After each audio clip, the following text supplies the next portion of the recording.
student. Now I am going to start a new chapter of bio, that is life process.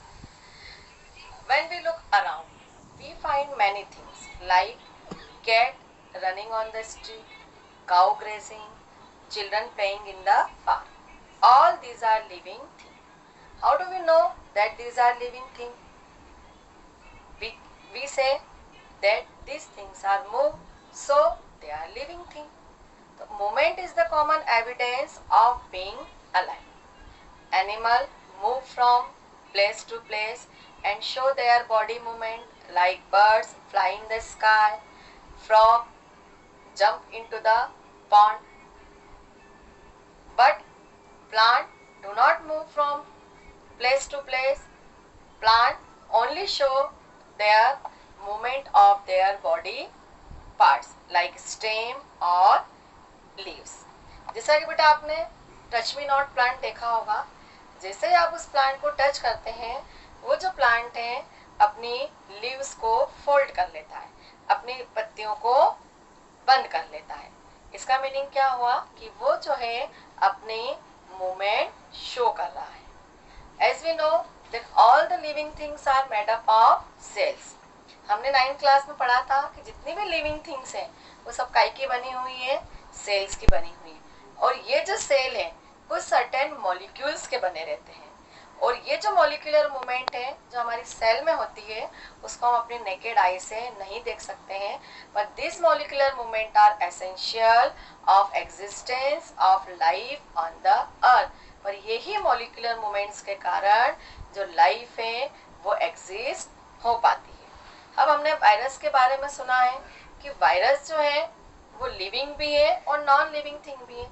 ये एक controversy रही है कि virus को लिविंग माने या नॉन लिविंग माने, क्योंकि ये जो वायरसेस हैं ये जब एटमॉस्फेयर में पड़े रहते हैं तो ये नॉन लिविंग बीइंग की तरह बिहेव करते हैं, पर जैसे ही ये किसी लिविंग सेल के अंदर एंटर कर जाते हैं ये लिविंग थिंग की तरह बिहेव करने लगते हैं. इसलिए वायरसेस को कहा जाता है कि ये जो है कनेक्टिंग लिंक है between living thing and non living thing. तो बेटा अब हम समझते हैं कि लाइफ प्रोसेस मीन्स क्या. सबसे पहले हम लाइफ प्रोसेस की डिफाइन समझेंगे बेटा. लाइफ प्रोसेस जैसा कि बेटा आप स्क्रीन पे देख रहे हैं, life process are those process which together keep the living organism alive and perform the job of maintenance and repair. तो बेटा इन लाइफ प्रोसेस के कारण ही एक ऑर्गेनिज्म जो है वो अलाइव रह पाता है. अब बेटा मैं अगर आपसे क्वेश्चन पूछूं कि आप कोई ऐसा काम नहीं कर रहे हैं जिसमें आप थक रहे हैं, या समझो कि आप सोए हुए हैं या आप क्लास में बैठे हुए हैं, तो क्या आपको एनर्जी की जरूरत है या नहीं. अब आप में से कुछ बच्चे कहेंगे कि अगर हम सो रहे हैं तो हमको एनर्जी की क्या जरूरत है. नहीं बेटा, हमको हर वक्त एनर्जी की जरूरत है. इसका रीजन क्या है कि जितनी भी लाइफ प्रोसेस है तो इसमें क्या हो रहा है, मॉलिक्यूलर मूव कर रहे हैं, मॉलिक्यूलर मूवमेंट हो रही है. और मॉलिक्यूलर मूवमेंट्स में क्या होता है कि कुछ जो सब्सटेंस है वो हमारी बॉडी में बन रहे हैं, कुछ जो सब्सटेंस है वो हमारी बॉडी में स्प्लिट हो रहे हैं, टूट रहे हैं. तो कई सारे मेटाबॉलिज्म रिएक्शंस हमारी बॉडी में चल रही है. भले ही हम सोए हुए हैं, कुछ थकावट भरा काम नहीं कर रहे हैं, तो भी हमें हमेशा एनर्जी की जरूरत है.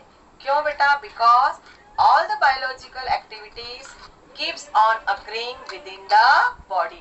हमारी बॉडी में हर टाइम, एवरी टाइम ये जो मॉलिक्यूलर मूवमेंट है ये चल रहा है, और इसके कारण कई तरह की जो रिएक्शंस है, बायोलॉजिकल एक्टिविटीज है, वो लगातार हमारी बॉडी में हो रही है. तो बेटा जैसा कि आप स्क्रीन पे देख सकते हैं कि जो basic life process common to all the living organisms are nutrition, respiration, transportation, excretion, reproduction and control and coordination. ये सारी जो एक्टिविटीज है ये कहलाती हैं लाइफ प्रोसेस. और ये सारी लाइफ प्रोसेस बेटा एसेंशियल है, क्योंकि इनमें से अगर एक भी प्रोसेस स्टॉप हो जाएगी तो एक ऑर्गेनिज्म सरवाइव नहीं कर पाएगा. जैसा कि मैं आपको एग्जांपल देती हूँ कि बेटा कि आप जो है न्यूट्रिशन ले रहे हैं, खा रहे हैं, उसका जो है ट्रांसपोर्टेशन भी हो रहा है, कंट्रोल एंड कोऑर्डिनेशन भी हो रहा है. लेकिन अगर चलिए रेस्पिरेशन स्टॉप हो जाए तो क्या ऑर्गेनिज्म सरवाइव कर पाएगा? तो आंसर क्या आएगा बेटा? नहीं. अब ठीक है, अगर वो रेस्पायर कर रहा है लेकिन वो न्यूट्रिशन नहीं ले रहा है तो क्या उसको एनर्जी मिल पाएगी? और अगर उसको एनर्जी नहीं मिलेगी क्या वो अपना वर्क कर पाएगा? नहीं, वह धीरे धीरे क्या हो जाएगा बेटा, वीक हो जाएगा और वो जो है उसकी डेथ हो जाएगी। तो इनमें से आप देख लीजिए, एक भी अगर आप प्रोसेस को हम स्टॉप कर देंगे तो ऑर्गेनिज्म सरवाइव नहीं कर पाएगा।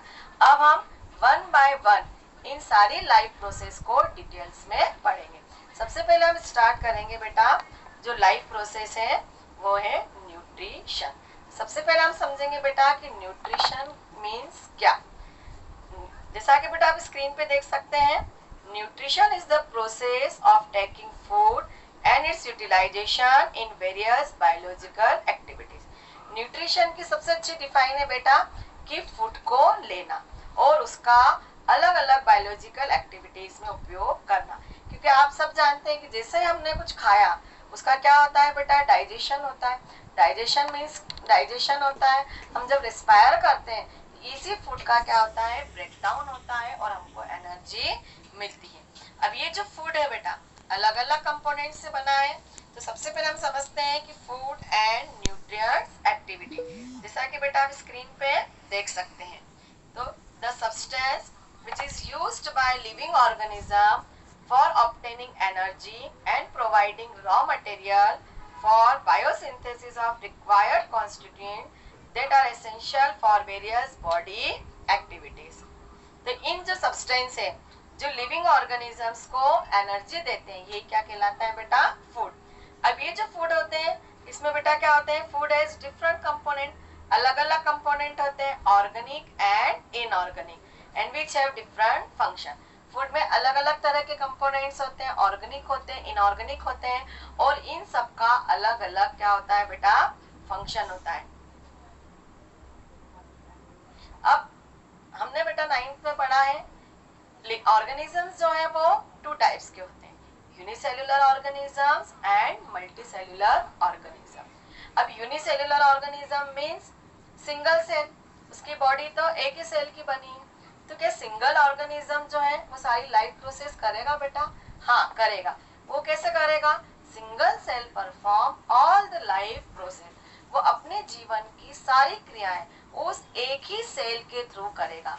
मैंने 9th में आपको बताया था बेटा कि एक ही सेल है वो पूरी लाइफ प्रोसेस परफॉर्म करेगी।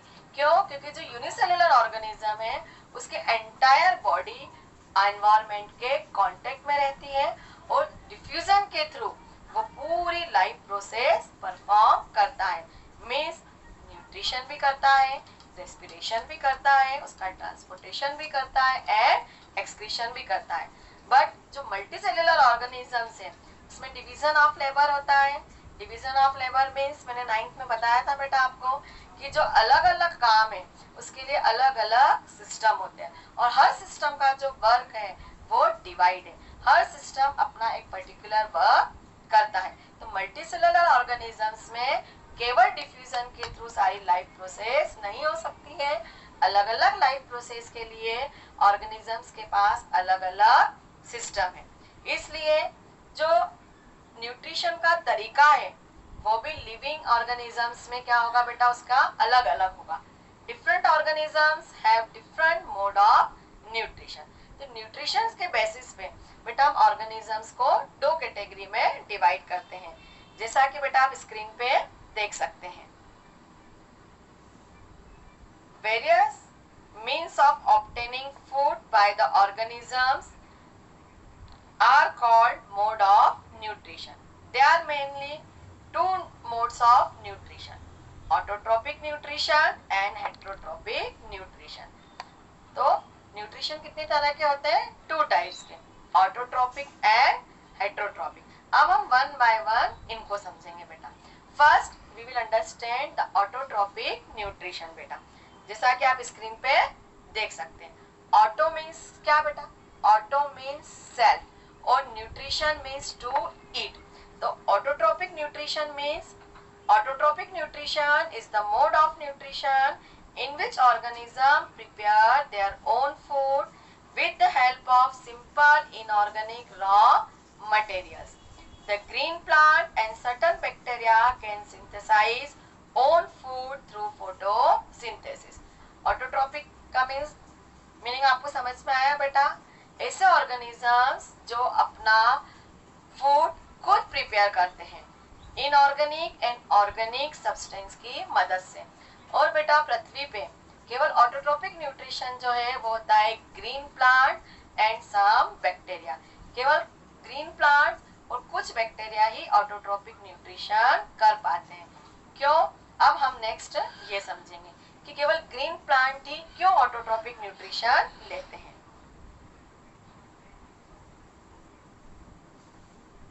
जैसा कि बेटा आप स्क्रीन पे देख सकते हैं, the green plants have autotrophic mode of nutrition. They synthesise their own food by the process of photosynthesis. क्योंकि ग्रीन प्लांट जो है अपना न्यूट्रिशन फोटोसिंथेसिस के थ्रू लेते हैं। और तो अब हम पहले ये समझेंगे बेटा कि फोटोसिंथेसिस मीन्स क्या। तो जैसा कि बेटा आप स्क्रीन पे देख सकते हैं, the process by which green plant make their own food from carbon dioxide and water by using sunlight energy in the presence of chlorophyll is called the photosynthesis। क्यों ग्रीन प्लांट ही photosynthesis कर पाते हैं बेटा? क्योंकि photosynthesis के लिए chlorophyll जरूरी है और क्लोरोफिल जो है बेटा एक ग्रीन पिगमेंट है, ये केवल ग्रीन प्लांट्स में ही पाया जाता है। और इसके लिए जो है रॉ मटेरियल क्या क्या लेंगे plant? Carbon dioxide and water. अब हमारे सामने क्वेश्चन ये आता है बेटा कि कार्बन डाइऑक्साइड और वाटर कहाँ से लेंगे प्लांट? कार्बन डाइऑक्साइड जो है वो एटमॉस्फेयर से लेंगे और वाटर जो है बेटा उसकी रूट सॉइल से एब्जॉर्ब करेगी। तो कभी भी आपसे पूछे कि फोटोसिंथेसिस के लिए रॉ मटेरियल क्या है, तो हमेशा आपका आंसर होगा कार्बन डाइऑक्साइड एंड वाटर। और किसके प्रेजेंस में होगा हमेशा फोटोसिंथेसिस? सनलाइट के प्रेजेंस में। और उसके लिए जो एक पिगमेंट जरूरी है वो है क्लोरोफिल। क्यों बेटा क्लोरोफिल नेसेसरी है? क्योंकि क्लोरोफिल में ही एबिलिटी है बेटा कि वो जो सोलर एनर्जी है उसको एब्जॉर्ब करता है और उसको केमिकल एनर्जी में कन्वर्ट करता है। इस कारण क्लोरोफिल प्रेजेंस होगा तभी प्लांट्स में फोटोसिंथेसिस होगा। अब फोटोसिंथेसिस में जो बेटा बाय प्रोडक्ट बनता है वो क्या बनता है ना? हम सभी जानते हैं कि प्लांट्स क्या करते हैं बेटा? कार्बन डाइऑक्साइड की मदद से अपना फूड बनाते हैं और इस फोटोसिंथेसिस के प्रोसेस में वो ऑक्सीजन रिलीज करता है।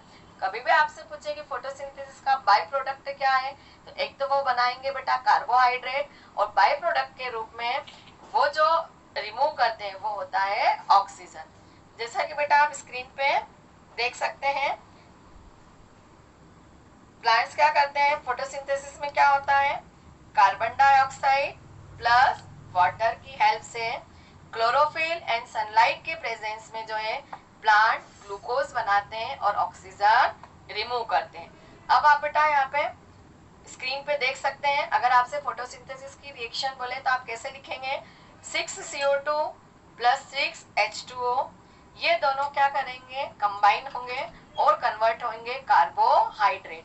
मीन्स कार्बोहाइड्रेट का एक फॉर्म है ग्लूकोज प्लस O2 क्या होगी? रिमूव होएगा। ये जब भी आपको अगर फोटोसिंथेसिस की डिफाइन पूछते हैं तो आपको ये रिएक्शन लिखना कंपलसरी है। अब हम देखेंगे बेटा कि फोटोसिंथेसिस में होता क्या है। तो इवेंट्स हैपन ड्यूरिंग फोटोसिंथेसिस। जैसा कि बेटा आप स्क्रीन पे देख सकते हैं, the major step involve in photosynthesis are. सबसे पहले जो स्टेप होगी फोटोसिंथेसिस में वो क्या है? Absorption of light energy by chlorophyll. ये जो क्लोरोफिल पिगमेंट है वो सबसे पहले लाइट एनर्जी को एब्जॉर्ब करेगा। Then conversion of light energy to chemical energy. अब इस लाइट एनर्जी को केमिकल एनर्जी में कन्वर्ट करेगा। एंड क्या होगा? Splitting of water molecule into hydrogen and oxygen. Water molecule जो है वो हाइड्रोजन और ऑक्सीजन में स्प्लिट हो जाएगा। और ये जो कार्बन डाइऑक्साइड है, reduction of carbon dioxide to carbohydrate, ये जो कार्बन डाइऑक्साइड है ये काय में कन्वर्ट हो जाएगा? कार्बोहाइड्रेट में।